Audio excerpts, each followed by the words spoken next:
नमस्ते, नमस्ते। स्वागत है आप सबों का मौर्या पाठशाला में। उम्मीद करता हूँ कि आप लोग स्वस्थ होंगे, मस्त होंगे और अपने लक्ष्य की प्राप्ति के लिए मन लगाकर पढ़ाई कर रहे होंगे। प्यारे विद्यार्थियों, बिहार बोर्ड ने जो मॉडल सेट जारी किया है, ऑफिशियल मॉडल पेपर, सभी विषयों का एक-एक सेट जारी किया है। उन्हीं विषयों में से संस्कृत विषय का मॉडल पेपर आप लोगों को बता रहा हूँ और इसका पहला भाग जिसमें 50 ऑब्जेक्टिव आप लोगों को बताया हूँ, संपूर्ण व्याख्या सहित। जो 50 ऑब्जेक्टिव लगभग 200 ऑब्जेक्टिव के बराबर है। यानी कि व्याख्या जो किया हूँ, वो विस्तार से किया हूँ। जो कोई भी प्रश्न आप लोगों को संस्कृत से संबंधित पूछेगा, तो नहीं छूटेगा। आप लोग उसको बढ़िया से देख लिए होंगे, ये उम्मीद करता हूँ। उसके बाद अब आप लोगों को उसका दूसरा भाग, जो 51 से बता रहा हूँ, भाग 2। उम्मीद करता हूँ कि आप लोग भाग 1 अच्छे ढंग से देख लिए होंगे, अच्छे तरीक़ा से पढ़ लिए होंगे, समझ लिए होंगे। तो आप लोग कमेंट ज़रूर करिएगा उस पर। और जो इस चैनल पर नए जुड़े हैं, मौर्या पाठशाला को सब्सक्राइब करेंगे। प्यारे विद्यार्थीगण, तो आप लोग ध्यान देंगे प्रश्न संख्या 51। किस समास में प्रायः दोनों पदों का अर्थ प्रधान होता है? यह समास से संबंधित ऑब्जेक्टिव प्रश्न है। समास जब दो या दो से अधिक पद मिलकर एक हो जाते हैं तो उसे समास कहते हैं। जैसे देखिए, राष्ट्रस्य पति,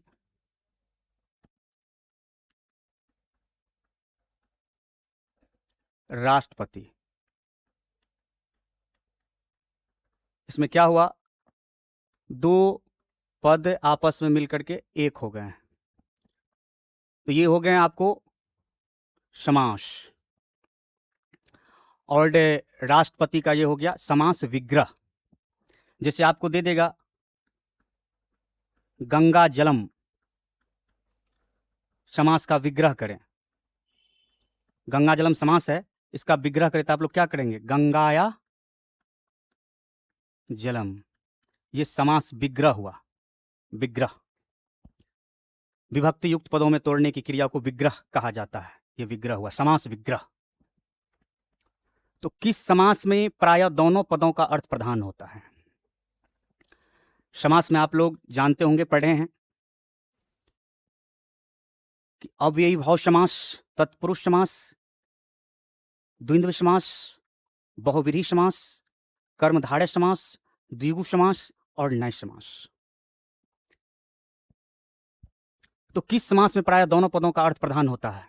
तो ये जो द्विगु समास है, ऑप्शन देखिएगा, ये संख्या पूर्वो द्विगु, यानी संख्या का बोध होता है।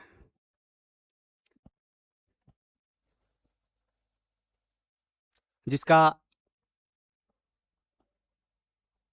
संख्या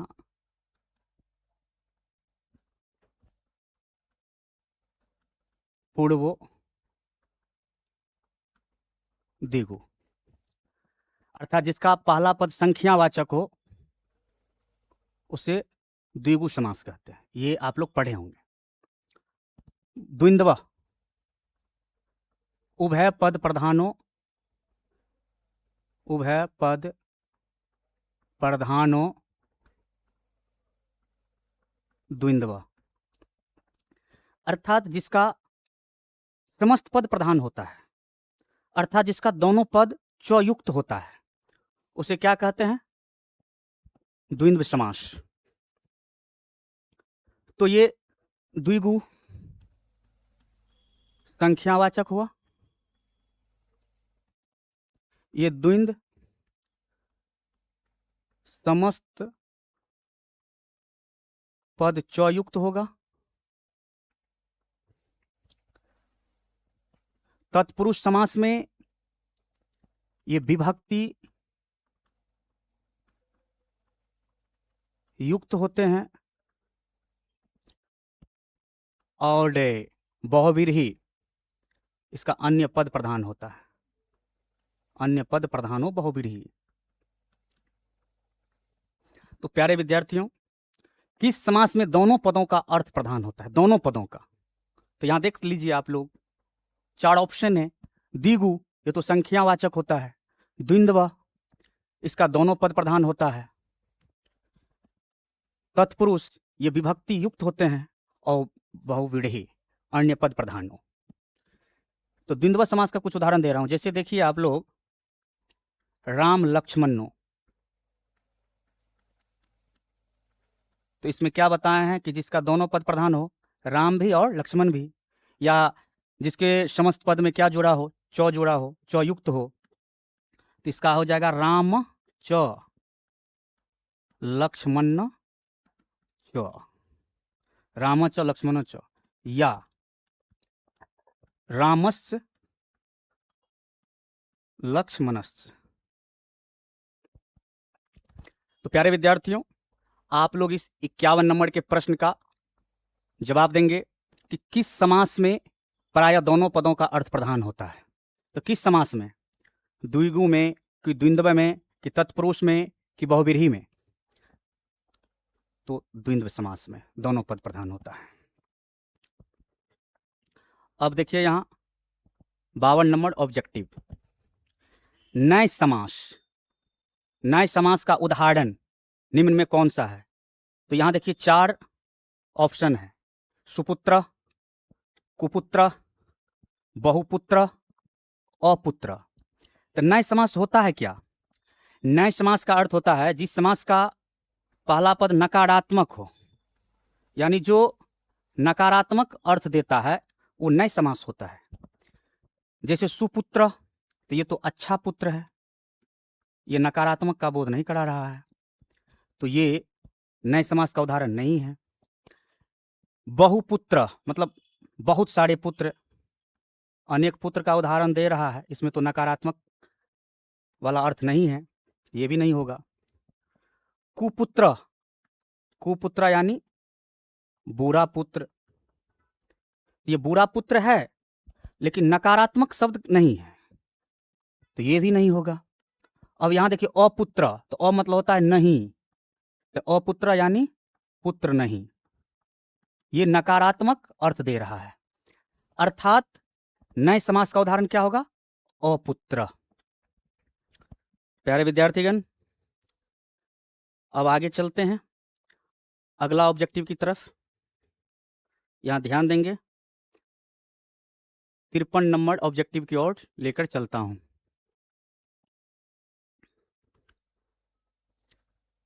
यशोधनम में कौन सा समास है? 4 ऑप्शन है। द्विगु, बहुव्रीहि, कर्मधारय, अव्ययीभाव समास। तो प्यारे विद्यार्थीगण, द्विगु समास के बारे में बताया कि संख्या पूर्वो द्विगु, संख्या को बोध करता है। बहुव्रीहि में क्या होता है? अन्य पदार्थ प्रधान हो, अन्य पद प्रधान हो, जिसका अन्य पद प्रधान होता है। अव्ययीभाव, जिसका पहला पद अव्यय होता है। और कर्मधारय, विशेष ने विशेष से बहुलम, जिसका पहला पद विशेषण और दूसरा पद विशेष से होता है, उसे कर्मधारय समास कहते हैं। लेकिन ये यशोधनम पढ़ाइए। यशोधनम क्या है? यशोधनम, यशोधनम, इसका अर्थ आप लोग बताइए। इसका अर्थ होगा यस्य ही हो धन जिसका। समझ में आ गया होगा इस शब्द लिखने से। यश ही हो धन जिसका, जो अपने धन के रूप में यश को कमाया है, वही होंगे यशोधन। तो बताइए क्या होगा? कमेंट में इतना बता दिया। इसी तरह से लंबोदर, क्या होगा इसका? लंबा हो उदर जिसका, यानी लंबम उदरम यस्य सो। तो ये आपको बहुव्रीहि समास का उदाहरण है। क्योंकि लंबा हो उदर जिसका, दसानन 10 हो आनंद जिसका, ये सब उदाहरण बहुव्रीहि समास के हैं। चंद्रशेखर, चंद्रमा हो शेखर पर जिनके, उन्हें चंद्रशेखर अर्थात बहुव्रीहि समास का उदाहरण है। और यहां यशोधनम भी आपको बहुव्रीहि समास का उदाहरण है। अब प्रश्न संख्या, ऑब्जेक्टिव प्रश्न संख्या 54 को देखेंगे।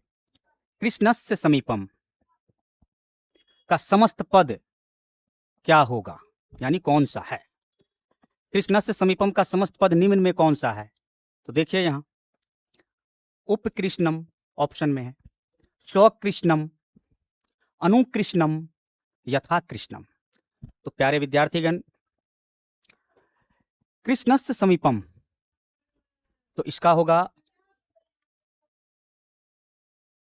जैसे आप देखिए यहां उप कृष्णम का होगा समस्त पद कृष्णस्य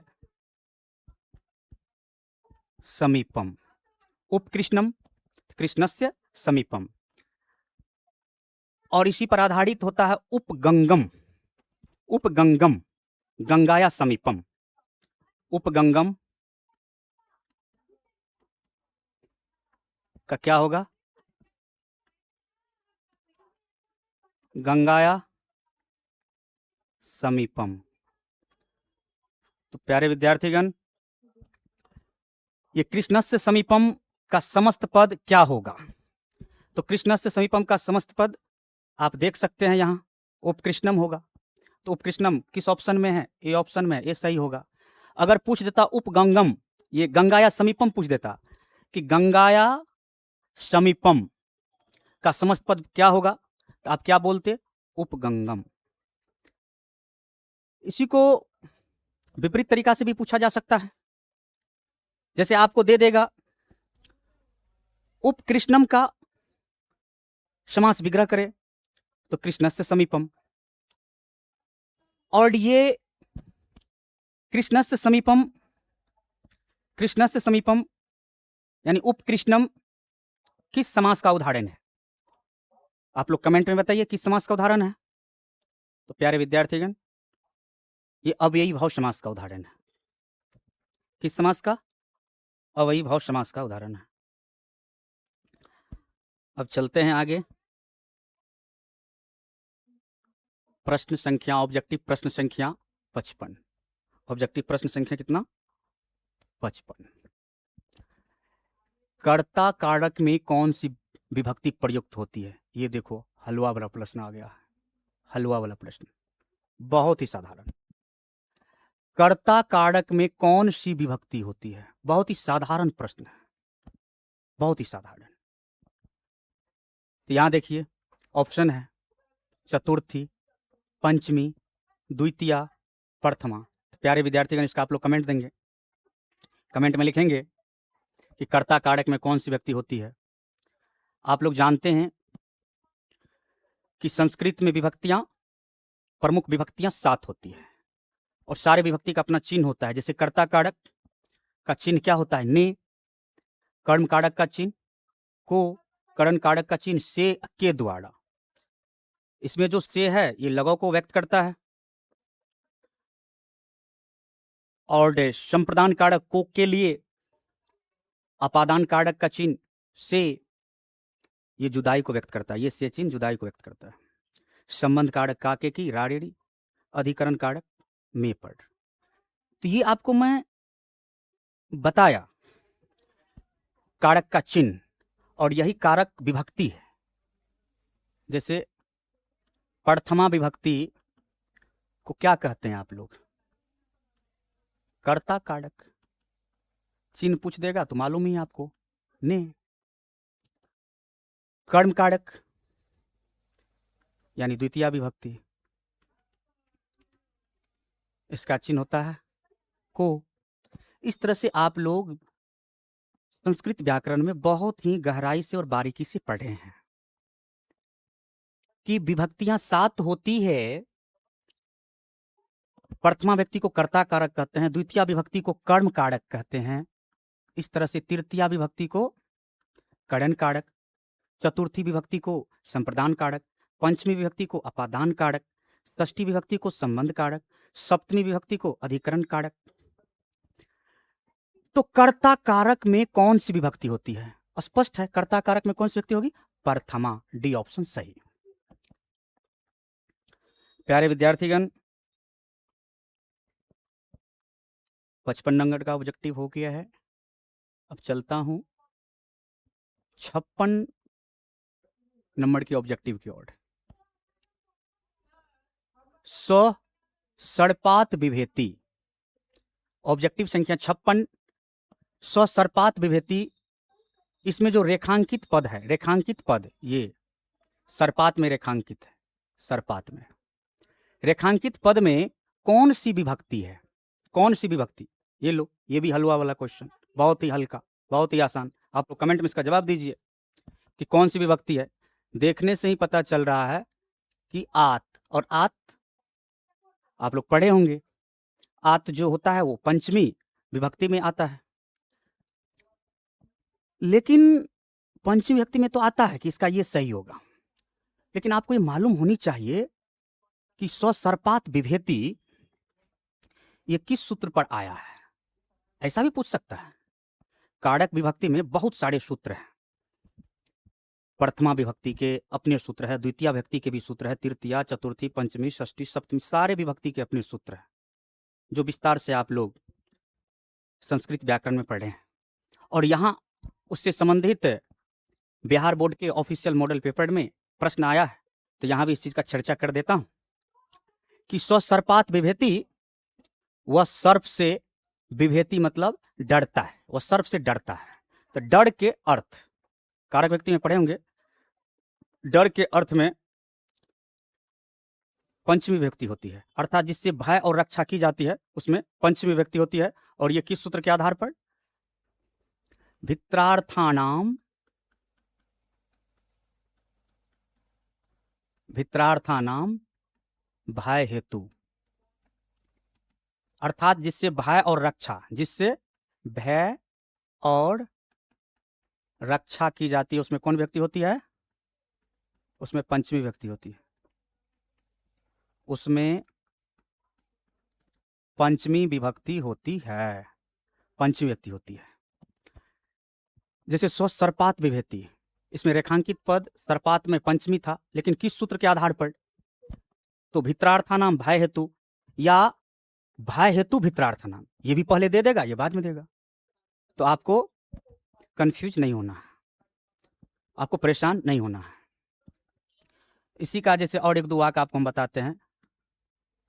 वह बाघ से डरता है, वह बाघ से डरता है।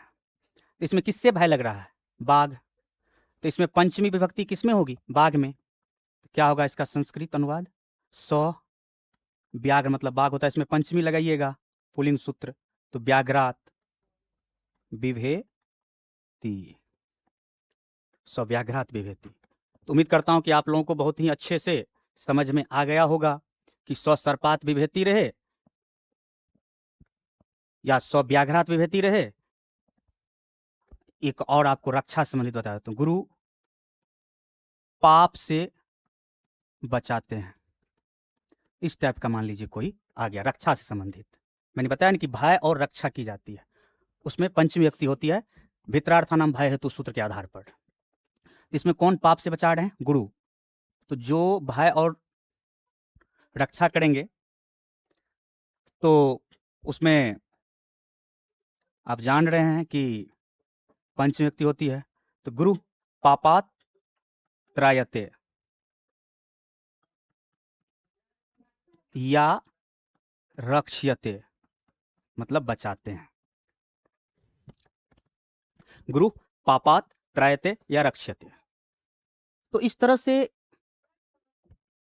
जो भी आपको बोर्ड एग्जाम में देख रहे हैं ऑब्जेक्टिव, सारे बहुत ही गहराई से दिया गया है, बहुत ही स्टैंडर्ड है। न इसको हल्का कहा जाएगा और न इनको भारी कहा जाएगा, मीडियम लेवल का है, बहुत ही मीडियम लेवल का। तो प्यारे विद्यार्थीगण, आप लोगों को समझ में आ गया होगा तो आप लोग कमेंट करेंगे हाँ या ना में। अब चलता हूं अगला ऑब्जेक्टिव प्रश्न की ओर। प्यारे विद्यार्थीगण, अगला ऑब्जेक्टिव प्रश्न की ओर।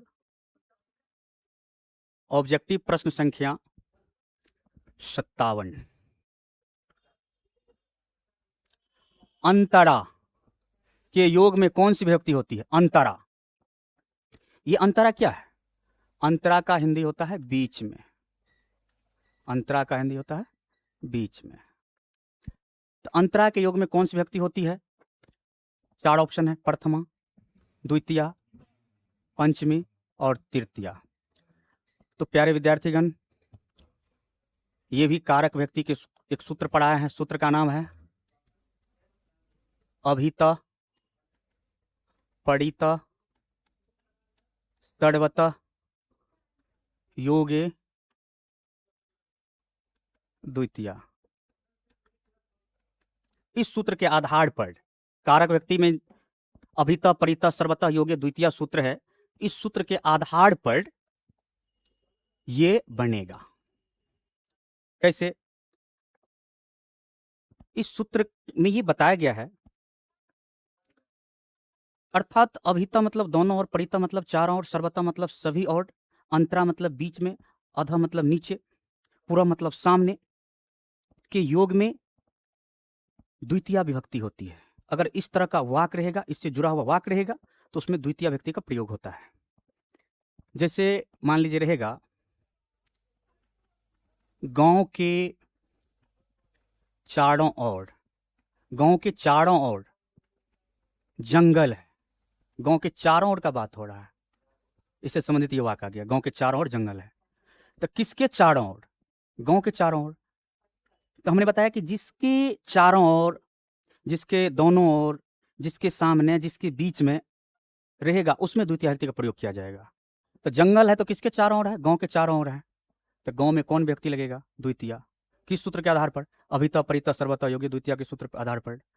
तो ग्राम मतलब गांव, इसमें द्वितीया लगाइएगा, तो ग्रामम। चारों ओर का परिता, ग्रामम, परिता। जंगल है तो वन मतलब जंगल, लेकिन यहां चारों तरफ जंगल है, तो चारों तरफ जंगल है तो बहुवचन हो गया। तो वन का बहुवचन का सूत्र लगेगा वन में, नपुंसकलिंग सूत्र, अम ए आनी वाला।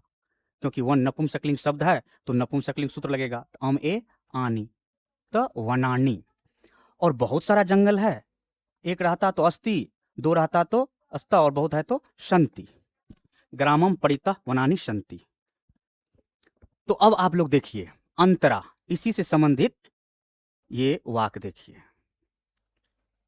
ये अंतरा, अंतरा मतलब बीच में, तो इसी सूत्र के आधार पर है। और ये सूत्र क्या बताते हैं कि द्वितीय विभक्ति का प्रयोग होगा।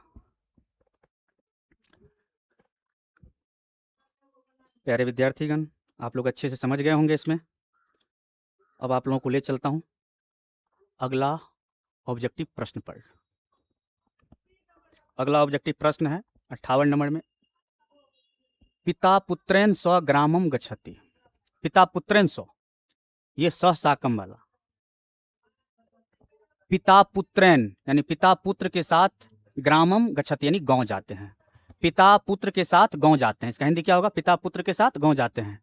इसमें दिया हुआ है कि पुत्रेण, पुत्रेण पद में किस सूत्र से तृतीया विभक्ति हुई है? इस पुत्र में तृतीया विभक्ति लगी हुई है। इस वाक्य में जो पुत्रेण है, तो पुत्र में तृतीया विभक्ति जुड़ी हुई है। पुत्र में एन जुड़ा है तो पुत्रेण हो गया है। तो ये जो पुत्रेण है इस वाक्य में, तो ये किस सूत्र के आधार पर है? तो प्यारे विद्यार्थीगण, सहार्थे तृतीया। ये किस सूत्र के आधार पर है? सहार्थे तृतीया। या इसका एक और नाम है सहयुक्ते अप्रधाने। कहने का मतलब हुआ, अर्थात सह, साकम, सार्धम और समम, सबका हिंदी अर्थ होता है साथ। के योग में तृतीया विभक्ति का प्रयोग किया जाता है। अगर कोई वाक्य में ये 7 शब्द जुड़ा हो और जिसके साथ जुड़ा हो तो उसमें तृतीया विभक्ति का प्रयोग किए जाएंगे। तो इसका उदाहरण एक दे रहा हूं तो ये समझ में आ जाएगा। जैसे देखिए, बहुत ही अच्छा उदाहरण दे रहा हूं। राम, लक्ष्मण और सीता के साथ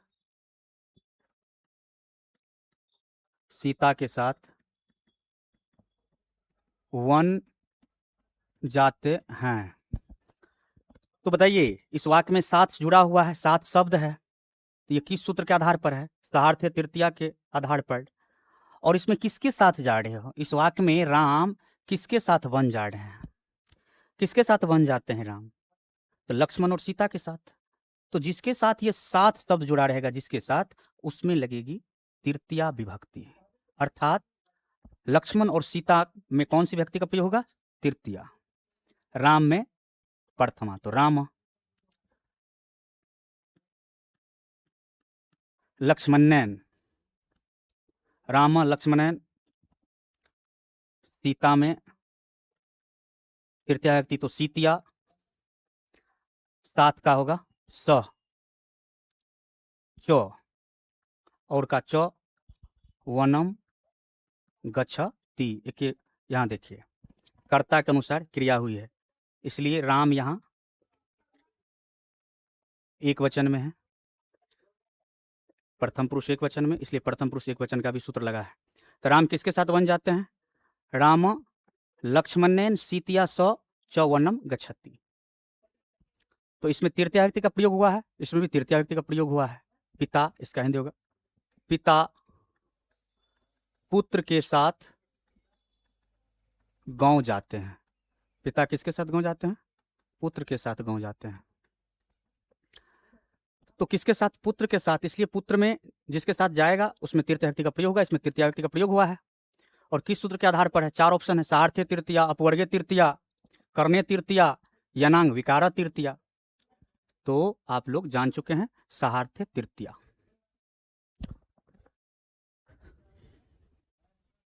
प्रश्न संख्या 59 की ओर चलिए। स्वामी दयानंद सरस्वती, ये 9वें पाठ में है। स्वामी दयानंद सरस्वती, आपको मालूम होनी चाहिए स्वामी दयानंद सरस्वती के बारे में। ये स्वामी दयानंद एक ऐसे महापुरुष थे, मध्यकाल में जब हमारा भारतीय समाज अनेक प्रकार के कुरीतियों से, अनेक प्रकार के आडंबर से ग्रसित हो चुका था, उस समय हमारे देश में, भारत में, एक ऐसे समाज सुधारक आए जिन्होंने वास्तव में उन समस्याओं का निदान कराया। उनका नाम स्वामी दयानंद सरस्वती। जन्म 1824 में गुजरात राज्य के टंकारा नामक गांव में। बचपन का नाम मूलशंकर था। इन्होंने आर्य समाज नामक संस्था की स्थापना 1875 ईस्वी में मुंबई नगर में की और इनका निधन 1883 ईस्वी में राजस्थान के अजमेर में हो गया था। और इनके निधन के बाद इनके जो अनुयायी थे, उन्होंने दयानंद एंग्लो वैदिक विद्यालय की स्थापना की। डीएवी विद्यालय, डीएवी दयानंद एंग्लो वैदिक विश्वविद्यालय, जिसकी शाखा आज देश और विदेश में देखने को मिलती है। इन्होंने अपने अनुयायियों का, अपने फॉलोअर्स का भला करने के लिए वेद भाष्य यानी वेदों की रचना हिंदी और संस्कृत में की और अपने अनुयायियों का बहुत बड़ा उपकार किया। सत्यार्थ प्रकाश नामक पुस्तक की भी रचना की। तो यहां देखिए, स्वामी दयानंद ने वेद भाष्य की रचना किस भाषा में की? तो यहां देख लीजिए ऑप्शन। संस्कृत में तो क्या था? संस्कृत सब में है, कॉमन है, लेकिन इसमें गुजराती आ गया। गुजराती में नहीं किया था, मैंने बताया। यहाँ अंग्रेजी है, अंग्रेजी में नहीं किया था, गुजराती में नहीं किया था, अंग्रेजी में नहीं किया था, मराठी में नहीं किया था, संस्कृत और हिंदी में किया था, वेदभाष्य की रचना। इनके बारे में, स्वामी दयानंद के बारे में एक बहुत ही महत्वपूर्ण बातें हैं। ये कर्मकांडी परिवार में पैदा लिए थे, संस्कृत भाषा से अध्ययन शुरू हुआ था। लेकिन एक बार की बात है, जब महाशिवरात्रि पर्व पर ये जागरण कर रहे थे। जागरण का मतलब होता है कि जैसे उपवास करते हैं, आप लोग देखे होंगे महाशिवरात्रि के पर्व पर लोग क्या करते हैं, 24 घंटा उपवास करते हैं, फलाहार नहीं करते हैं। और वहाँ मंदिर के आसपास ही बाबा भोलेनाथ के दरबार में ही भजन भक्ति आदि करते हैं। तो ये भी उसी प्रकार के महाशिवरात्रि के पर्व पर भजन भक्ति आदि में लीन थे। लेकिन देखा क्या कि भगवान शंकर जी के मूर्ति पर एक चूहा चढ़कर उस पर डाले गए प्रसाद को खा रहे हैं। तो उस दिन से इनको मूर्ति पूजा के प्रति अनास्था प्रकट हो गई और कहा कि वास्तव में देवता मूर्ति में नहीं होते हैं, और ये अनास्था प्रकट हो गई, मूर्ति पूजा की घोर विरोधी बन गया। तो ये सब महापुरुष के जीवन में बहुत सारी बातें हैं, बहुत सारी लीलाएं हैं। तो प्यारे विद्यार्थीगण, देखिए अगला ऑब्जेक्टिव प्रश्न 60 नंबर का। DAV दयानंद एंग्लो वैदिक विद्यालय की स्थापना कब हुई? तो कब हुई? 1880 कि 1883, 1983, 1875? तो प्यारे विद्यार्थीगण, 1883 में ही उनके निधन के बाद उनके फॉलोअर्स के द्वारा किया गया। अगले ऑब्जेक्टिव प्रश्न की ओर चलिए। ऑब्जेक्टिव प्रश्न संख्या 61। गांधी दर्शन से प्रभावित रचना कौन सी है? मैंने आपको बताया था संस्कृत साहित्य लेखिका पाठ में कि आधुनिक काल की कुछ प्रसिद्ध लेखिकाएं थी, जिसमें पंडिता छमारों का नाम अग्रणी है। उन्होंने अपने पिता पर जीवनी लिखी, शंकर चरितम, और जब महात्मा गांधी से मुलाकात हुई तो सत्याग्रह गीत, विचित्र परिषद यात्रा, ग्राम ज्योति इत्यादि अनेक गद्य और पद ग्रंथों की रचना की। तो गांधी दर्शन से प्रभावित होकर रचना कौन सी की है? तो शंकर चरितम ऑप्शन है ए, मधुरा विजयम है बी ऑप्शन, सत्याग्रह गीता है सी ऑप्शन, वरदाम्बिका परिणय है डी ऑप्शन। प्यारे विद्यार्थीगण, ये जीवनी पहले लिखे हुए थे। गांधी जी से मिलने के बाद गांधी दर्शन से प्रभावित होकर ये नहीं लिखे थे। ये मधुरे विजयम का गंगा देवी है, ये वरदाम्बिका परिणय श्रेष्ठ चंपू काव्य है, जो गांधी दर्शन से प्रभावित होकर के जो लिखा गया था वो सत्याग्रह गीता आदि पुस्तक लिखे थे। ये शंकर चरितम और सत्याग्रह गीता, इसमें से ये दो पुस्तक जो आप देख रहे हैं ये पंडिता छमाड़ाओं के थे। ये अलग अलग कवित्रियों, अलग अलग लेखिकाओं के। अब देखिए प्यारे विद्यार्थियों, अगला ऑब्जेक्टिव संख्या 62। ऑब्जेक्टिव संख्या 62।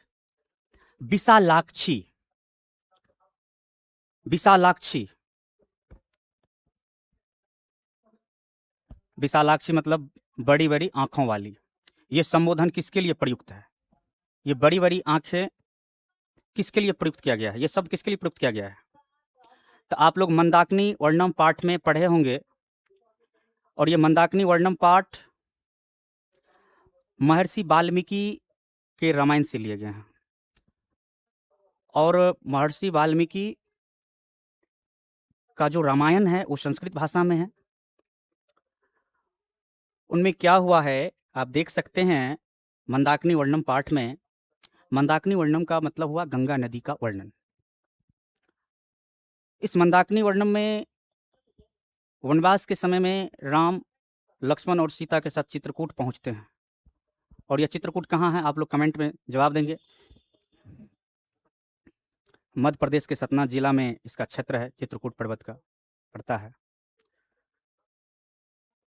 तो चित्रकूट के पास से पहुंचते हैं और वहाँ गंगा नदी यानी मंदाकिनी नदी को दिखाते हैं श्री रामचंद्र जी सीता को कि हे सीते, इस मंदाकिनी नदी को देखो, कितने सुंदर है, मनमोहक है, और ये चित्रकूट का नज़ारा देखो, इनकी सुंदरता देखो, हरियाली देखो, ये मन को प्रफुल्लित कर रहे हैं। ये सीते को संबोधित करते हैं। तो जब ये दोनों बात कर रहे हैं तो लक्ष्मण जी भी साथ गए थे, लेकिन वो साइड थे। इसलिए यहाँ देखिए, विशालाक्षी संबोधन किसके लिए प्रयुक्त है? राम के लिए, कि सीता के लिए, कि द्रौपदी के लिए, कि कौशल्या के लिए? तो राम के साथ चित्रकूट कौन पहुंचे थे? लक्ष्मण और सीता। लेकिन लक्ष्मण नहीं, सीता। सीता को दिखाते हैं और सीता के लिए विशालाक्षी शब्द का प्रयोग हुआ है। अगला ऑब्जेक्टिव प्रश्न की ओर चलेंगे। अगला ऑब्जेक्टिव प्रश्न है, ध्यान देंगे प्यारे विद्यार्थीगण, राम मंदाकिनी नदी की शोभा किसको दिखाते हैं? राम मंदाकिनी नदी की शोभा यानी सुंदरता किसको दिखाते हैं? तो मैंने अभी आपको तुरंत पिछले प्रश्न में बताया कि राम मंदाकिनी नदी की शोभा भरत को, लक्ष्मण को, कि उर्मिला को, कि सीता को? तो सीता को बताते हैं। मंदाकिनी नदी का गुणगान करते हैं और बताते हैं सीता को। अगला ऑब्जेक्टिव 64 नंबर, मंदाकिनी नदी किस पर्वत के निकट बहती है? ऑप्शन, विंध्य पर्वत के निकट, चित्रकूट पर्वत के निकट, कि हिमालय पर्वत के निकट बहती है, कि मंदार पर्वत के निकट बहती है? तो प्यारे विद्यार्थीगण, मंदाकिनी नदी चित्रकूट पर्वत के निकट बहती है। अब अगला है ऑब्जेक्टिव प्रश्न संख्या 65 की ओर चलिए।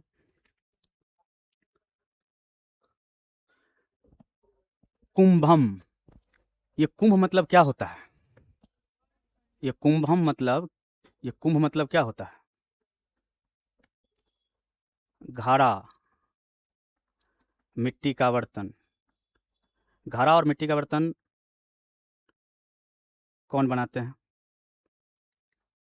बताइएगा आप लोग कमेंट में। तो प्यारे विद्यार्थीगण, घड़ा और मिट्टी का बर्तन कौन बनाते हैं? जवाब दीजिए कमेंट में। कुंभम करोति डैश डैश कुंभकारा, और कुंभकारा मतलब कुम्हार। इसका अर्थ हुआ कुंभम करोति। करोति मतलब करता है या बनाता है। घड़ा जो बनाता है डैश कुम्भकारा, उसे कुम्हार कहते हैं। लेकिन इसमें रिक्त स्थान है, उसको उचित अव्यय से कार्य भरने के लिए क्या होगा? तो स्व नहीं होगा, क्योंकि स्व मतलब होता है आने वाला कल, आने वाला कल। तो कुंभम करोति यानी घड़ा जो बनाता है, अपि मतलब भी, ये भी नहीं होगा। सह मतलब साथ, ये भी नहीं होगा। इति होगा, क्योंकि इति का होता है इस प्रकार या अर्थात। तो कुंभम करोति डैश कुंभकारा यानी इति कुंभकारा। कुंभम करोति इति कुंभकारा, अर्थात हिंदी अर्थ हुआ घड़ा जो बनाता है उसे कुम्हार, अर्थात उसे कुम्हार। अब अगले ऑब्जेक्टिव प्रश्न की ओर चलेंगे।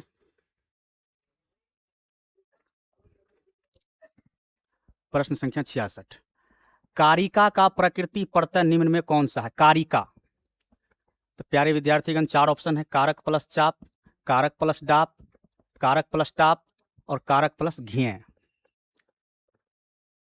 तो कारिका, तो यहां देखिए स्त्री प्रत्यय है।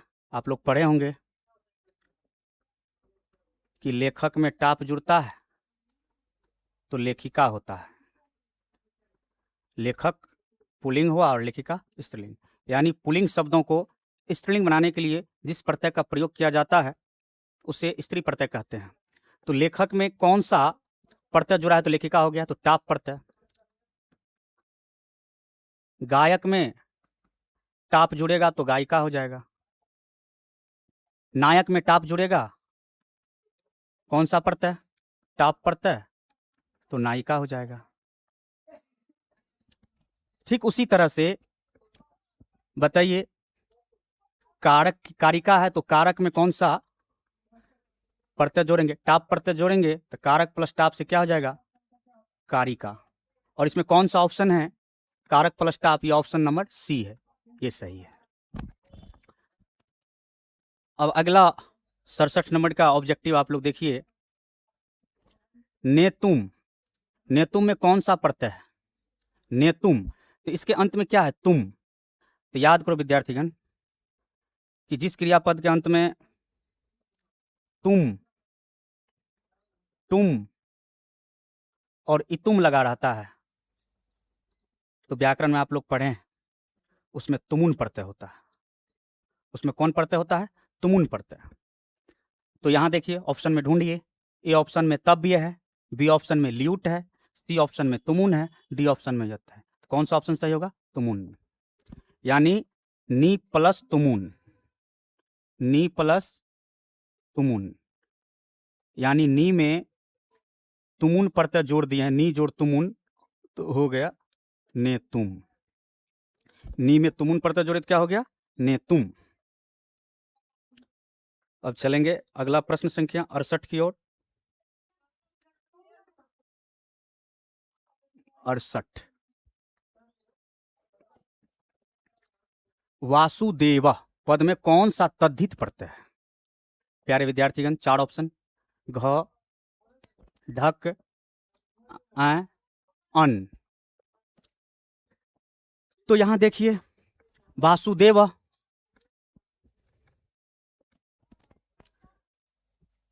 मधु में अन जुड़ता है तो माधव होता है। अन प्रत्यय। गुरु में अन प्रत्यय जुड़ेगा तो गौरवा हो जाएगा। और वासुदेव में अन जुड़ेगा तो वासु देवा हो जाएगा। क्या हो जाएगा? वासुदेवा।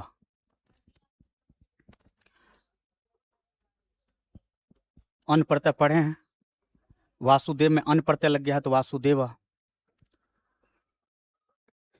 ये देखिए, ढक प्रत्यय,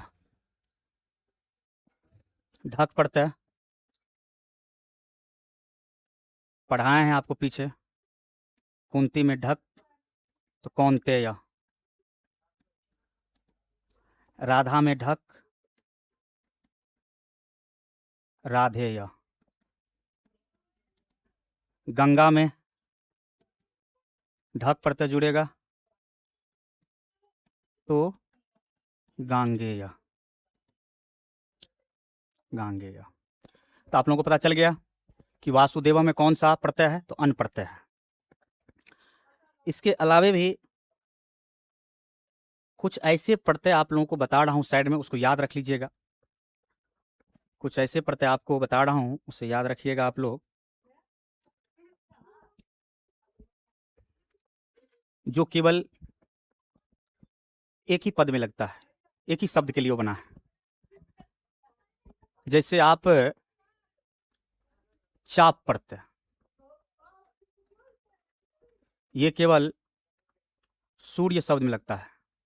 सूर्य में चाप प्रत्यय जोड़ने पर सूर्या हो जाता है। आपको पूछेगा कि सूर्या में कौन सा प्रत्यय है? तो चाप। केवल एक ही पद है सूर्या, इसलिए बहुत महत्वपूर्ण हो जाता है। जो केवल एक ही पद रहता है वो विशेष महत्वपूर्ण हो जाता है। तो सूर्या में कौन सा प्रत्यय है? तो चाप प्रत्यय। इसी तरह से और कुछ है, बता रहा हूं। जैसे सीमन जो इंगित, सीमा।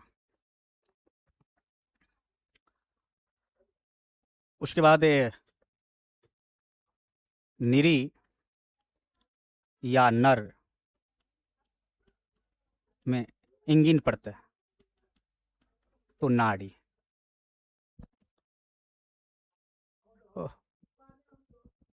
सीमन में जो टाप, सीमा। तो आपको ये पूछेगा कि ये जो सीमा है इसमें कौन सा प्रत्यय है, तो टाप। नाड़ी इसमें कौन है, तो इंगिन, इंगिन प्रत्यय। ये सब अकेला शब्द है जिसमें स्पेशल रूप से ये प्रत्यय लगता है। तो आप लोग देखिए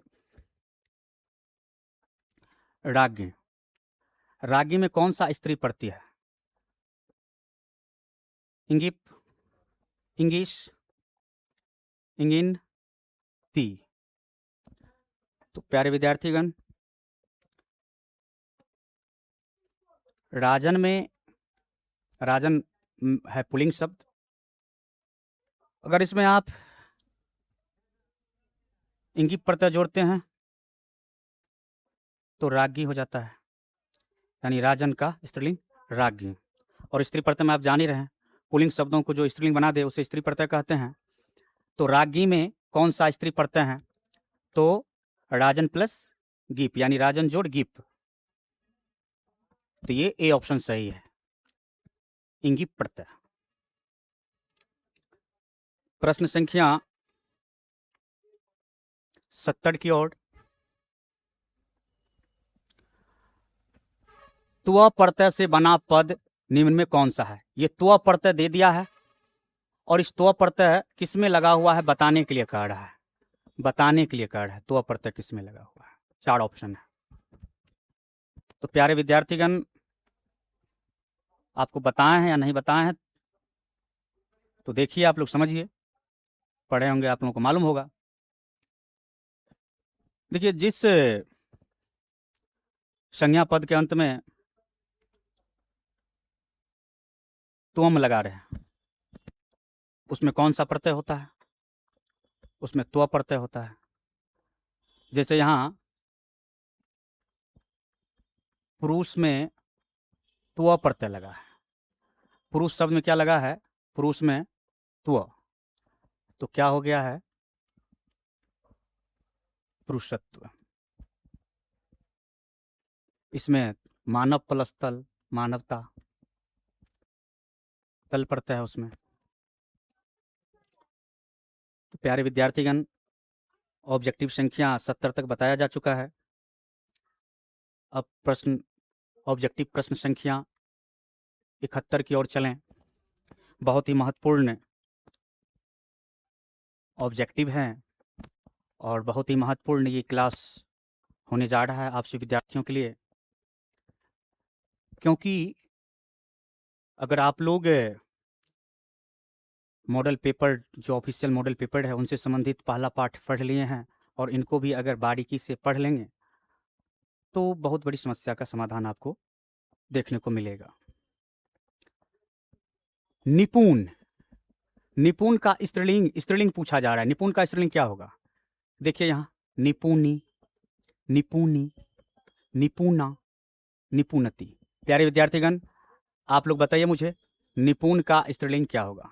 तो बहुत सारे विद्यार्थी क्या कहेंगे, निपुणा, लेकिन ये गलत है। निपुणी ये भी गलत है, निपुणति ये भी गलत है। निपुण का स्त्रीलिंग है, तो बहुत सारे विद्यार्थीगण ये कहेंगे, बहुत सारे विद्यार्थीगण आपको निपुण का स्त्रीलिंग कहेंगे निपुणी। क्या कहेंगे, कहेंगे कि सर निपुणी होगा, लेकिन गलत है वो। निपुणति भी गलत है, ये निपुणी भी गलत है, ये निपुणा ये सही है।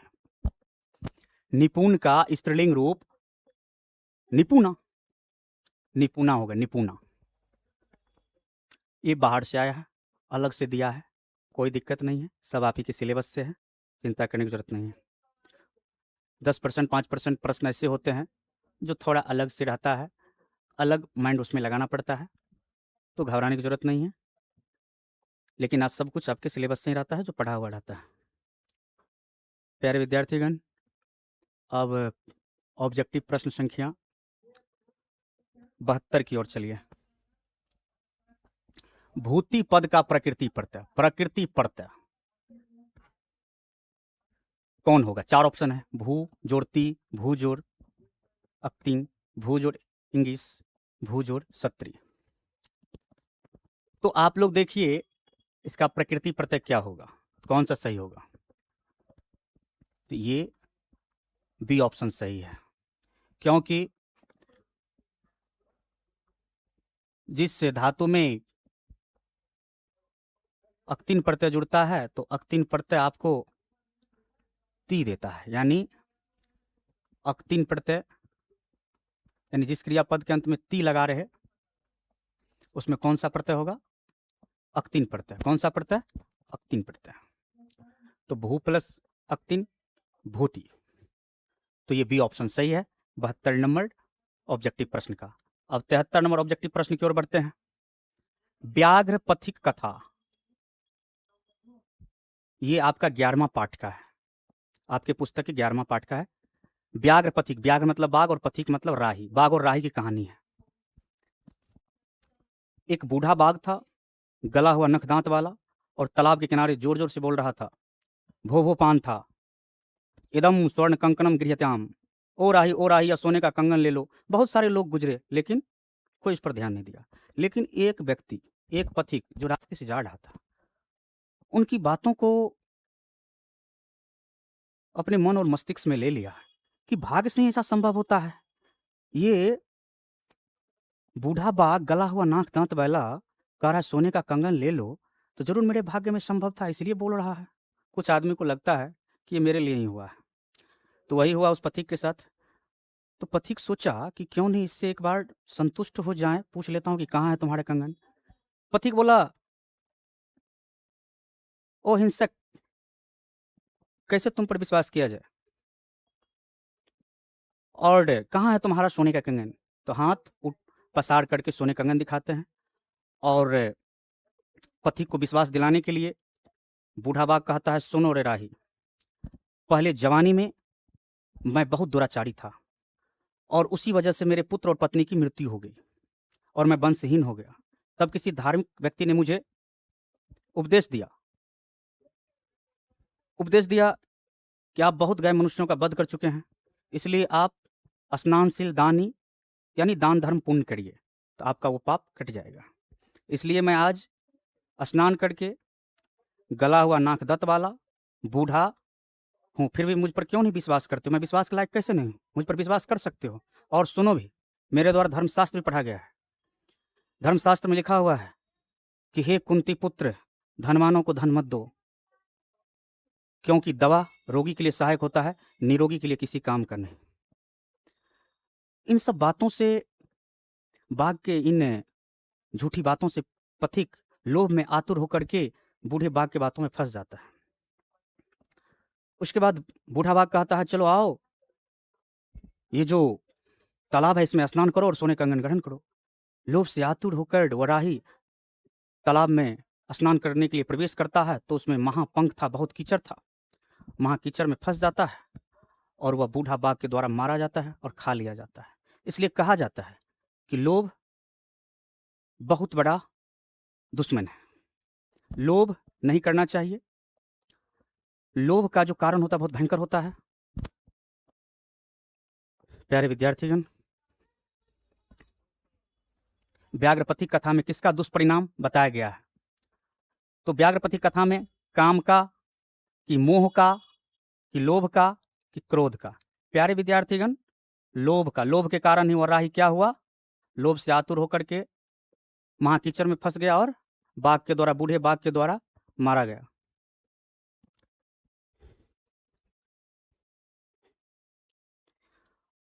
अगला ऑब्जेक्टिव 74 नंबर, और यह ऑब्जेक्टिव प्रश्न प्यारे विद्यार्थीगण बिहार बोर्ड द्वारा जारी ऑफिशियल मॉडल पेपर का ऑब्जेक्टिव प्रश्न, इसको ध्यान से समझेंगे। व्याघ्रपथिक कथा हित उपदेश के किस खंड से लिया गया है? हित उपदेश, हित उपदेश पुस्तक है, ग्रंथ है, जिसके लेखक है नारायण पंडित, और इसमें मित्र लाभ नामक खंड से लिया गया है। तो यहाँ देखिए, मित्र भेद से, मित्र संप्राप्ति से, मित्र लाभ नामक खंड से, इनमें से कोई नहीं। तो प्यारे विद्यार्थीगण, मित्र लाभ नामक खंड से लिया गया है। 75 नंबर ऑब्जेक्टिव, श्रीनुरे पांथ यानी सुनो रे राही, ये कौन बोल रहे हैं? प्रागेव यौवन दशायाम अति दुर्वृत आशम, पहले जवानी में मैं बहुत दुराचारी था। यह किसकी उक्ति है? कौन बोल रहा है? पथिक ऑप्शन, लेखक कि धार्मिक कि बाघ? तो प्यारे विद्यार्थीगण, बाघ बोल रहा है। फंसाने के लिए, अपने फंसाने के लिए जो है बूढ़ा बाघ है, इस तरह के शब्दों का प्रयोग कर रहा था। अब चलेंगे ऑब्जेक्टिव प्रश्न संख्या 76 की ओर। प्यारे विद्यार्थीगण, 76 नंबर ऑब्जेक्टिव में देखिए, कर्ण किसके पक्ष से युद्ध करता था? ये आपके पुस्तक का 12वां पाठ है, यानी 12वां पाठ का है, कर्णस्य दानवीरता। और ये कर्णस्य दानवीरता कर्णवीर नामक नाटक की पुस्तक है, उससे लिया गया है आपकी पाठ्य पुस्तक प्यूषम में, जिसके लेखक है भास मुनि। कर्ण के बारे में तो आप लोग बहुत जानते होंगे। ये बहुत बड़े दानी थे। इनके शरीर में कवच और कुंडल जन्मजात था। जब तक इसके शरीर में कवच और कुंडल था, तब तक इसे कोई परास्त नहीं कर सकता था। थोड़ी समस्या यह थी कि ये अपने मित्र दुर्योधन के साथ मिलकर ये कौरव पक्ष की तरफ से युद्ध कर रहे थे, और पांडव धर्म युद्ध कर रहा था। इसके तरफ से भगवान श्री कृष्ण थे, भगवान श्री वासुदेव थे। तो जब तक कवच कुंडल था, तब तक तो कर्ण को कोई मार ही नहीं सकता था। जब तक कर्ण मरेगा नहीं, तब तक धर्म का विजय होगा नहीं। इसलिए इंद्र ने क्या किया? इंद्र यानी शक्र, कहीं कहीं इंद्र को शक्र भी कहा जाता है, यानी उसका शक्र है इंद्र, शक्र या इंद्र, लिखा हुआ आपके पुस्तक में। ब्राह्मण वेश धारण करते हैं, और ब्राह्मण वेश धारण करने के बाद कर्ण के पास पहुंचते हैं और कहते हैं, मात्राम भिक्षाम याचे, बहुत बड़ी भिक्षा मांगता हूं कर्ण।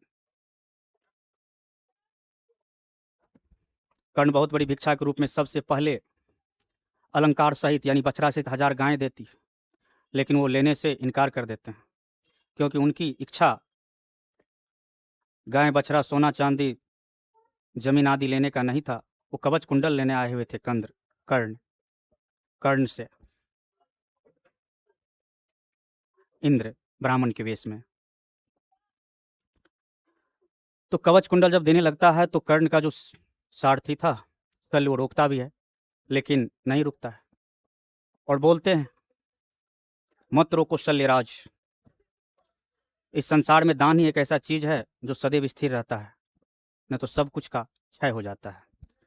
समय आने पर शिक्षा का भी क्षय हो जाता है, पेड़ पौधा जड़ सहित उखड़ जाते हैं, जल स्थान को छोड़कर सूख जाता है। तो प्यारे विद्यार्थीगण, कर्ण किसके पक्ष से युद्ध करता था? पांडव के पक्ष से, कि अपने पक्ष से, कि कौरव के पक्ष से, कि किसी के पक्ष से नहीं?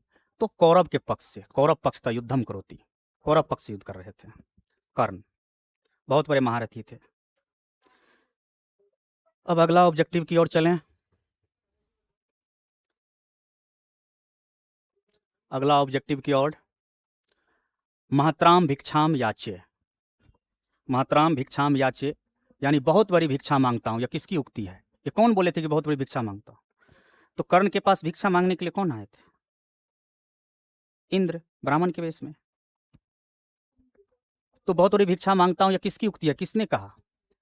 कर्ण ने कहा, कि शल्य ने कहा, कि शक्र ने कहा? शक्र या इंद्र, कि इनमें से कोई नहीं। तो प्यारे विद्यार्थीगण, शक्र यानी इंद्र ने कहा था। 78 नंबर ऑब्जेक्टिव पर ध्यान देंगे। कर्णस्य दानवीरता पाठ के रचनाकार कौन है? 4 ऑप्शन, व्यास, भास, भवभूति, कालिदास। तो प्यारे विद्यार्थीगण,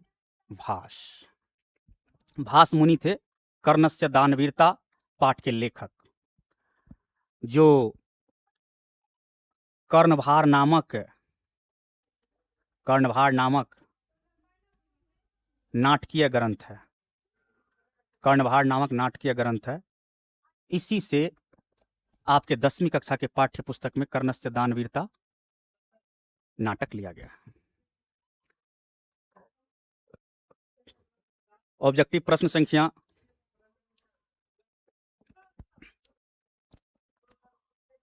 79 की ओर चलेंगे। निरीक्षणम पद का संधि विच्छेद निम्न में कौन सा होगा? निरीक्षणम, तो 4 ऑप्शन है, नी जोड़ इक्षणम, नीर जोड़ इक्षणम, नीरा जोड़ इक्षणम, निस जोड़ इक्षणम। तो नी जोड़ इक्षणम, ये ऑब्जेक्टिव सही होगा, ये ऑप्शन सही है, ए ऑप्शन, नी जोड़ इक्षणम निरीक्षणम। ऑब्जेक्टिव प्रश्न संख्या 80, महर्षि पद में कौन सी संधि है? प्यारे विद्यार्थीगण, महर्षि पद में कौन सी संधि है? दीर्घ संधि, गुण संधि, यन संधि, वृद्धि संधि। तो देखिए, महर्षि को मैं तोड़ रहा हूं, तो आप ध्यान से देखिएगा। महाजोर ऋषि, तो यहां से आ निकला है और यहां से री,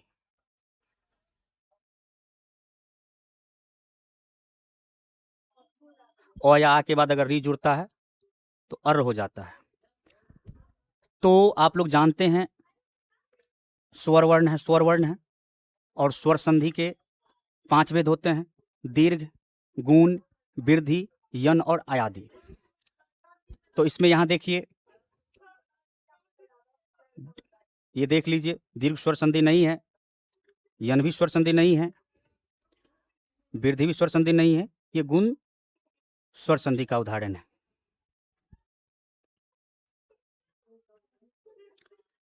अब ऑब्जेक्टिव प्रश्न संख्या 81 की ओर चलेंगे आप लोग सभी विद्यार्थीगण। ज्ञा धातु के लट लकार का रूप निम्न में कौन सा है?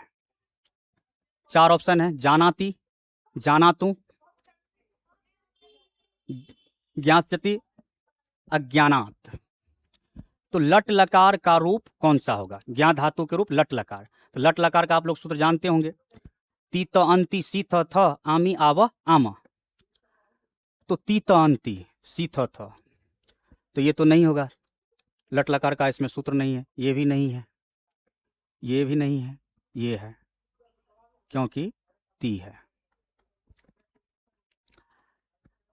अगला ऑब्जेक्टिव प्रश्न संख्या 82, देही किस लकार का रूप है? देही किस लकार का रूप है? 4 ऑप्शन, लट लकार का, लिट लकार का, कि लौट लकार का, कि लंग लकार का। आपको साइड में थोड़ा बता दूं, ये व्याकरण में मैं पढ़ाया हूं। दा का रूप लौट लकार मध्यम पुरुष एक वचन में देही होता है, यानी हिंदी दो। हन का रूप लौट लकार प्रथम पुरुष एक वचन में जही होता है, जही मतलब मारो। इसी तरह से बुरु का रूप लोट लकार एक वचन प्रथम पुरुष एक वचन में, दा का रूप लोट लकार प्रथम मध्यम पुरुष एक वचन। ठीक उसी तरह से यहां ध्यान देंगे, दा का रूप लोट लकार मध्यम पुरुष एक वचन में देही होता है, हन का रूप लोट लकार मध्यम पुरुष एक वचन में जही होता है, और बुरु का रूप लोट लकार मध्यम पुरुष एक वचन में ब्रूही यानी बोलो।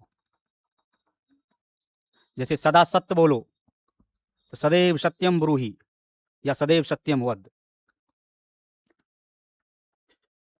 कथ का रूप लोट लकार मध्यम पुरुष एक वचन में होगा कथ ही यानी कहो। ये आपको याद होनी चाहिए। तो देही किस लकार का रूप है आप देख चुके हैं, लोट लकार। दा का रूप लोट लकार मध्यम पुरुष एक वचन में क्या होता है? देही होता है। उम्मीद करता हूं कि आप लोगों को बहुत ही अच्छे ढंग से समझ में आ रहा होगा, और कुछ दिक्कत हो तो आप लोग कमेंट करिए और बेहतर किया जाएगा।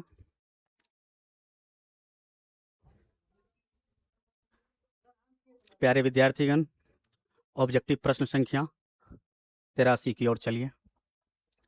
परोपकार का विग्रह निम्न में कौन सा है? 4 ऑप्शन है, प्रय उपकार, परम उपकार, परे उपकार, प्रस्य उपकार, परोपकार का विग्रह यानी समास विग्रह। तो आप लोग इसका जवाब कमेंट में देंगे क्या होगा, कौन सा ऑप्शन सही है। तो देखिए, प्रस्य उपकार, परस्य उपकार यानी दूसरों का उपकार, परोपकार, प्रस्य उपकार, यानी डी ऑप्शन सही है।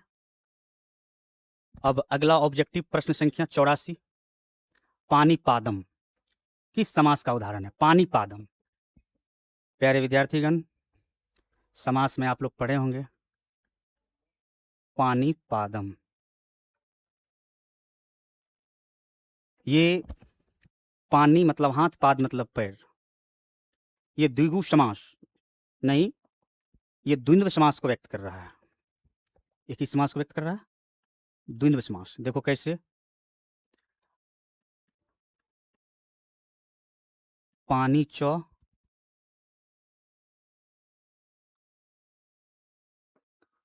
दो हाथ होते हैं,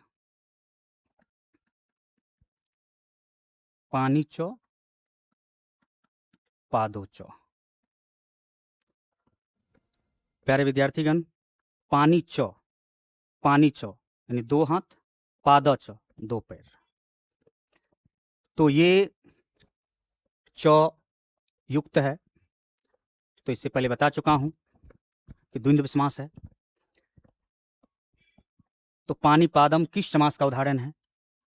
ऑप्शन ए कर्मधारय, ऑप्शन बी द्वंद्व, ऑप्शन सी द्विगु और ऑप्शन डी बहुव्रीहि। तो द्वंद्व समास, दोनों पद प्रधान, उभय पद प्रधानो द्वंद्व, जिसका दोनों पद प्रधान होता है उसे क्या कहते हैं, द्वंद्व समास कहते हैं। प्यारे विद्यार्थीगण, अब आगे चलेंगे और अगला ऑब्जेक्टिव प्रश्न की ओर चलते हैं। ऑब्जेक्टिव प्रश्न संख्या 85 की ओर।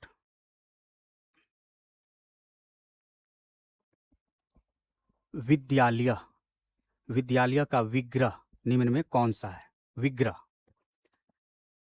समास विग्रह यानी विभक्ति युक्त पदों में तोड़ने की क्रिया को क्या कहते हैं, विग्रह। जब विभक्ति के रूप में टूट जाता है तो उसको क्या कहिएगा आप लोग, विग्रह।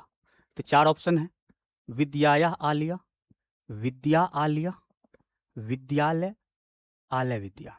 ये भी गलत है, ये भी गलत है और ये भी गलत है, ये सही है। विद्यालय यानी विद्या का घर, तो विद्याया आलिया, ये सही है, ये ऑप्शन सही होगा। विद्यालय का विग्रह होगा विद्याया आलिया। ऑब्जेक्टिव प्रश्न संख्या 86, अशांति के निवारण का उपाय किस पाठ में वर्णित है। अशांति,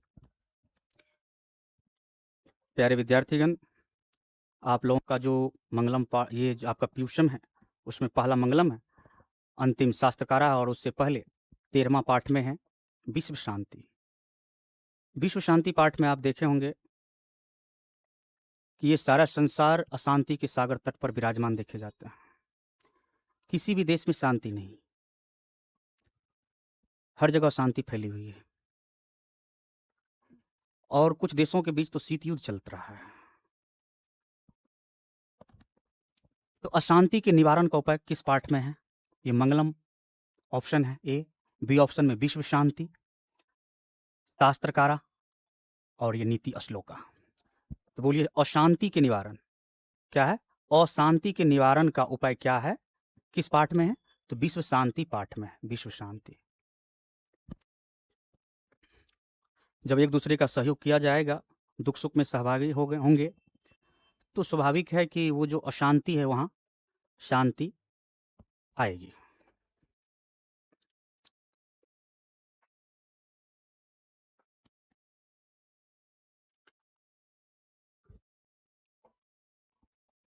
सत्तासी नंबर ऑब्जेक्टिव, वैर को, वैर मतलब दुश्मनी, वैर मतलब दुश्मनी, दुश्मनी को बढ़ाने वाला निम्न में कौन सा है। चार ऑप्शन है, परमार्थ, सद्भाव, स्वार्थ, सत्य। परमार्थ मतलब भलाई, दुश्मनी को कौन बढ़ाता है, परमार्थ। बताइए आप लोग ऑप्शन में चुनिए। सद्भाव मतलब अच्छा भाव, अच्छा विचार, और स्वार्थ तो आप जान ही रहे हैं, निजी, एकदम उन्नति देख करके दूसरों से जलना, स्वार्थी हो जाना कि दुनिया का सब कुछ मेरे ही पास रहे, दूसरों के पास न रहे। तो वैर को यानी दुश्मनी को बढ़ाने वाला निम्न में कौन सा है? तो भलाई करिएगा तो दुश्मनी थोड़े बढ़ेगा, भलाई करने से दुश्मनी नहीं बढ़ता है, दोस्ती बढ़ती है। अच्छा विचार रखने से भी दुश्मनी नहीं बढ़ती है, वैर नहीं बढ़ता है। सत्य बोलने से भी आपको नहीं बढ़ेगा, लेकिन स्वार्थ से प्रेरित होइएगा तो दुश्मनी बढ़ेगी। इसलिए स्वार्थ को त्यागना जरूरी है सभी लोगों को अपने जीवन में। ऑब्जेक्टिव प्रश्न संख्या 88 की ओर चलेंगे। शास्त्र किसके लिए कर्तव्य और अकर्तव्य का विधान करते हैं? यानी कर्तव्य और अकर्तव्य का ज्ञान कौन कराते हैं? शास्त्र। शास्त्र जो है कर्तव्य और अकर्तव्य का ज्ञान कराते हैं। ये आप लोग शास्त्रकारा पाठ में पढ़े होंगे। मानवों के लिए, दानवों के लिए, छात्रों के लिए, पशुओं के लिए, 4 ऑप्शन है। शास्त्र किसके लिए कर्तव्य और अकर्तव्य का विधान करते हैं? तो मानवों के लिए, मानव के कर्तव्य और अकर्तव्य का ज्ञान कराते हैं शास्त्र। ऑब्जेक्टिव प्रश्न संख्या 89। अशांति सागर के किनारे कौन दिखते हैं? यानी अशांति के सागर तट पर कौन विराजमान है? 4 ऑप्शन है, राष्ट्र, संसार, विद्यालय, विदेश। तो प्यारे विद्यार्थीगण, इसका उत्तर आप लोगों को मालूम होना चाहिए, क्योंकि मैंने बताया कि अशांति सागर के तट पर ये पूरा विश्व विराजमान है, ये पूरा संसार विराजमान है। ऑब्जेक्टिव प्रश्न संख्या 90। पिंगल किस वेदांग शास्त्र के प्रवर्तक आचार्य है? पिंगल। शास्त्रकारा पाठ में बहुत सारे लेखक का, रचनाकार का, बहुत सारे विद्वान का वर्णन है। तो ये पिंगल किस वेदांग शास्त्र, ये जो पिंगल किस वेदांग शास्त्र के प्रवर्तक आचार्य है, किस वेदांग शास्त्र के? तो यहां देखिए 4 ऑप्शन है, कल्प, व्याकरण, ज्योतिष और छंद। आप लोग इसका इस ऑब्जेक्टिव का उत्तर बोलेंगे। ये कल्प के बोधायन है, भारद्वाज है, गौतम है, वशिष्ठ आदि मुनि है। ज्योतिष के लगधर चित्त है, व्याकरण के महर्षि पाणिनि, जो आप लोग पढ़ चुके हैं। और ये छंद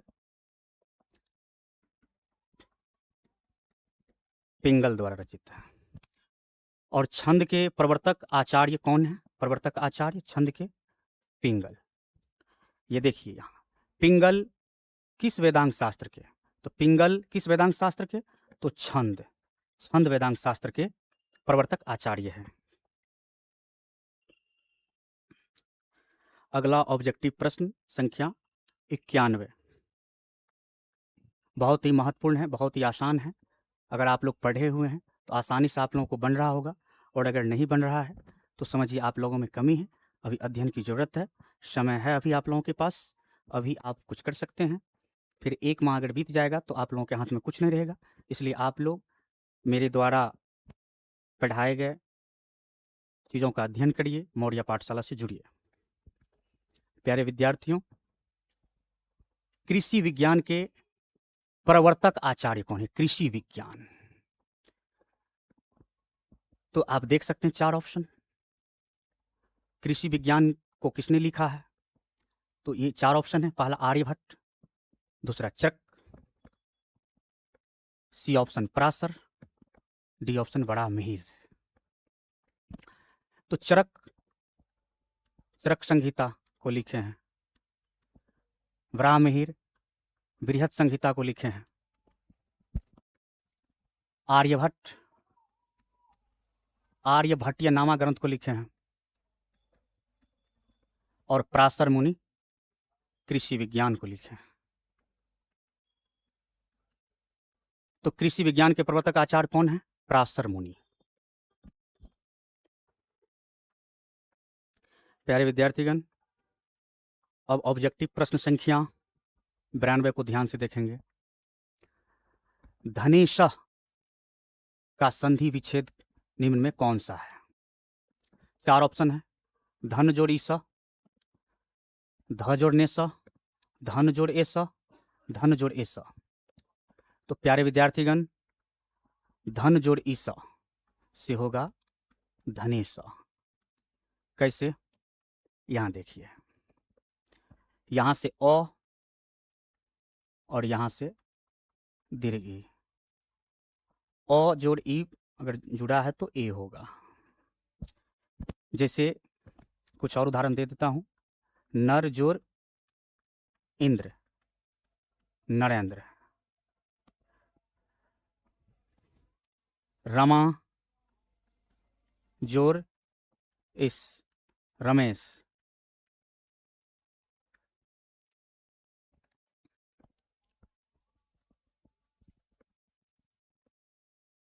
गंग जोड़ ईसा,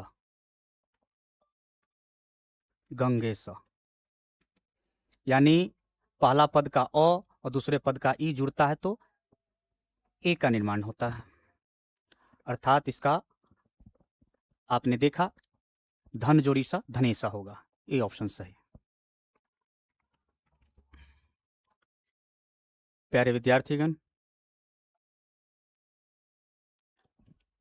93 नंबर के ऑब्जेक्टिव प्रश्न को देखो। एधी में मूल धातु क्या है? एधी में मूल धातु क्या है? 4 ऑप्शन है। अस, अस्था, अस्त और असी। तो प्यारे विद्यार्थीगण, एधी में मूल धातु है अस। अस का रूप चला है तो एधी हुआ है। अगला ऑब्जेक्टिव प्रश्न को आप लोग देखिएगा। समास किए गए पदों को कहते हैं। समास किए गए पदों को आपको बताए थे कि समास से बने पद को समस्त पद या समासिक पद कहते हैं। ये परिभाषा से ही है कि समास किए गए पद को क्या कहते हैं? पृथक पद, विग्रह पद, समासिक पद, इनमें से कोई नहीं तो समासिक पद। समास से बने पद को क्या कहते हैं? समस्त पद या समासिक पद। तो बी ऑप्शन सही है इसका। अब ऑब्जेक्टिव प्रश्न संख्या 95 की ओर चलेंगे। और ये प्रश्न संख्या, ऑब्जेक्टिव प्रश्न संख्या 95 को देखिए। क्रिया विशेषण में कौन सी विभक्ति होती है? तो आप लोग कारक विभक्ति में पढ़े होंगे, क्रिया विशेषणे द्वितीया। सूत्र है क्रिया विशेषणे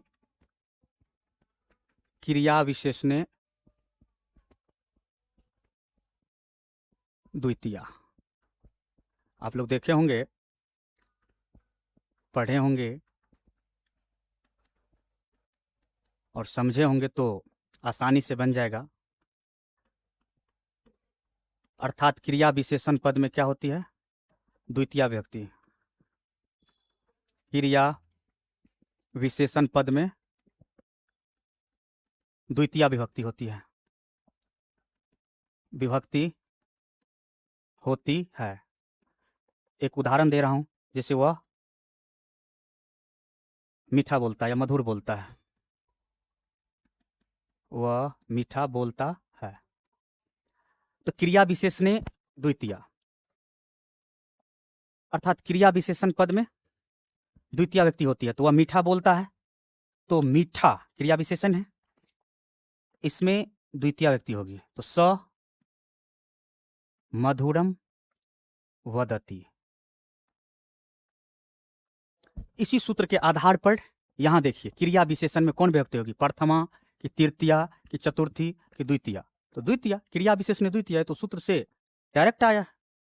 कारक व्यक्ति में आप लोग पढ़े होंगे। अगला ऑब्जेक्टिव प्रश्न है 96 नंबर। स्वस्ति के योग में किस विभक्ति का प्रयोग होता है? प्यारे विद्यार्थीगण, आप लोग देखे होंगे, पढ़े होंगे, एक बहुत ही अच्छा सूत्र कारक विभक्ति में, नमः स्वस्ति स्वाहा स्वधा लम सट योगाश्च।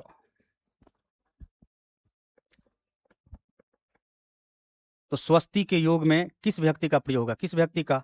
तृतीया का कि पंचमी का कि षष्ठी का कि चतुर्थी का? तो चतुर्थी का, क्योंकि आपने सूत्र देखा सुना आपने कि नमः स्वस्ति स्वाहा स्वधा अलम वसट योगाश्च। अर्थात जब किसी शब्द में जैसे शिव को प्रणाम, ऐसा अगर मान लीजिए कोई वाक्य आ गया तो क्या बोले कि नमः स्वस्ति। नमः मतलब प्रणाम होता है। अगर कोई नमः से, स्वस्ति से, स्वाहा से, स्वधा से, अलम से, वसट से जुड़ा हुआ कोई वाक्य हो तो उसमें चतुर्थी व्यक्ति का प्रयोग होगा। तो शिव को प्रणाम तो शिवाय नमः, गणेश को प्रणाम तो गणेशाय नमः, गणेश को प्रणाम तो गणेशाय नमः। तो इसी सूत्र के आधार पर नमः स्वस्ति स्वधा अलम वसट योगा च, इसी सूत्र के आधार पर आप बताइए कि किस व्यक्ति का प्रयोग होगा? चतुर्थी विभक्ति का। अब अगला ऑब्जेक्टिव प्रश्न 97 नंबर, आधारो अधिकरणम सूत्र का उदाहरण। आधारो अधिकरणम अर्थात जो क्रिया का आधार होता है उसमें सप्तमी विभक्ति होती है। जैसे सिंह जंगल में गरजता है, सिंह कहाँ गरजता है? ये आपको बता दो किस सूत्र के आधार का नाम मैंने लिया अभी, आधारो अधिकरणम। आप लोग पढ़े होंगे, कारक विभक्ति में पढ़े होंगे कि जो क्रिया का आधार होता है, क्रिया का जो आधार होता है उसमें सप्तमी विभक्ति का प्रयोग होता है। किस व्यक्ति का? सप्तमी विभक्ति का। जैसे देखिए, सिंह जंगल में गरजता है, तो काम कहाँ हो रहा है? जंगल में। काम का आधार कहाँ है? जंगल में। तो सिंह वने, यानी जंगल का संस्कृत वन होता है और इसमें सप्तमी विभक्ति का प्रयोग किया जाएगा। वने गर्जति, सिंह वने गर्जति।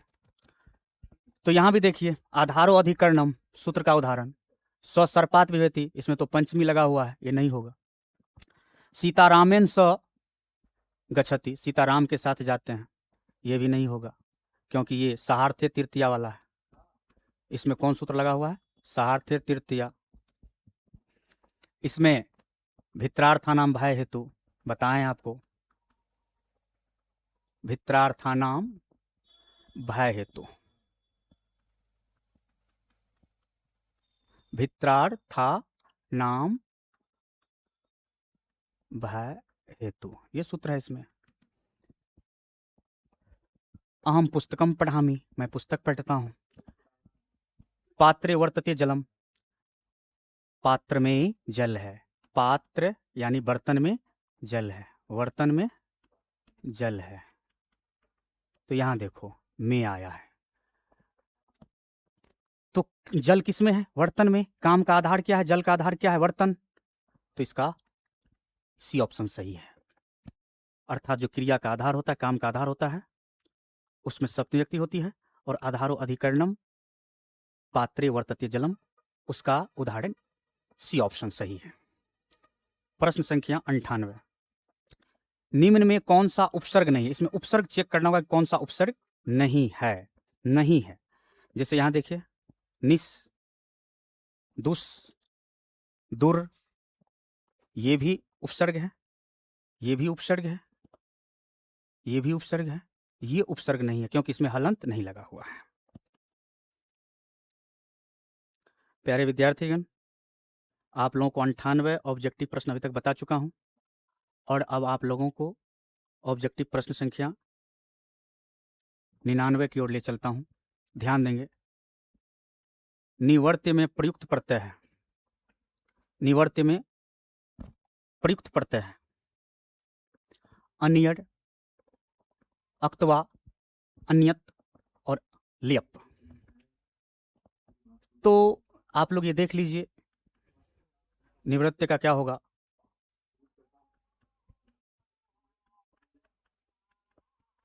नी जोड़, वृत्त जोड़, लियप, क्योंकि ये क्या प्रदान करता है? यो।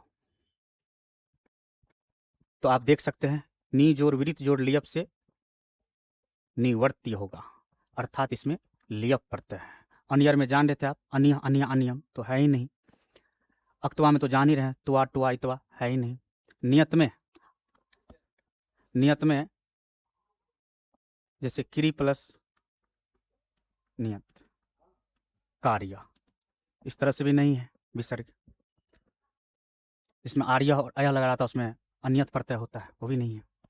तो वो ये देख सकते हो कि इसमें जो है लियप प्रत्यय में आप लोग जानते हैं कि मूल धातु से पहले क्या लगा रहता है, उपसर्ग लगा रहता है। तो मूल धातु से पहले क्या लगा हुआ, उपसर्ग। क्या लगा हुआ है, उपसर्ग, अर्थात ये लियप प्रत्यय सही है। ये अंतिम ऑब्जेक्टिव प्रश्न है आपके बिहार बोर्ड का जो ऑफिशियल मॉडल पेपर है, अंतिम। तो आप लोग ध्यान से यहाँ देखेंगे अंतिम ऑब्जेक्टिव प्रश्न को, प्रश्न संख्या 100 क्षमा प्रश्न है, अंतिम प्रश्न है। इसको आप लोग ध्यान से देखेंगे, समझेंगे। साध प्लस नियत, यानी साध जोड़ नियत से कौन सा पद बनेगा। साध में अगर नियत जुड़ेगा तो क्या बनेगा, यहां देखिए 4 ऑप्शन है, साधा, साध्य, साधन और सार्थम। आप लोग कमेंट में इसका जवाब देंगे। जैसे आप लोग देखिए नियत, क्री में अगर आप ये नियत प्रत्यय जोड़ते हैं तो कार्य, और यहां साध में आप जोड़ेंगे नियत प्रत्यय तो साध्य होगा। तो प्यारे विद्यार्थीगण, आप लोगों का 100 अंक का जो बिहार बोर्ड ने मॉडल पेपर जारी किया, उसमें 50 अंक का ऑब्जेक्टिव प्रश्न पूछे जाते हैं, जिसमें 100 ऑब्जेक्टिव आप लोगों को बताया। और ये 100 ऑब्जेक्टिव को बहुत ही बारीकी से, गहराई से विश्लेषण करके व्याख्या के साथ बताया हूँ। और ये आपके 50 ऑब्जेक्टिव लगभग 200 ऑब्जेक्टिव के बराबर होंगे। इसलिए प्यारे विद्यार्थीगण, आप लोगों को अगर बेहतर रिजल्ट प्राप्त करना है, संस्कृत में अच्छा परफॉर्मेंस करना है, तो आप लोग ये जो पार्ट 1 है वीडियो लेक्चर और पार्ट 2 है, इसको ज़रूर देखिए। और मौर्या पाठशाला चैनल को अभी तक आपने सब्सक्राइब नहीं किया है तो सब्सक्राइब करिए, बेल आइकन दबा दीजिए, जिससे आपको नोटिफिकेशन का पता सबसे पहले चले, किसी भी लाइव या वीडियो का पता आपको सबसे पहले चल जाए। लाइक और कमेंट भी करें। बहुत बहुत धन्यवाद, बहुत बहुत धन्यवाद।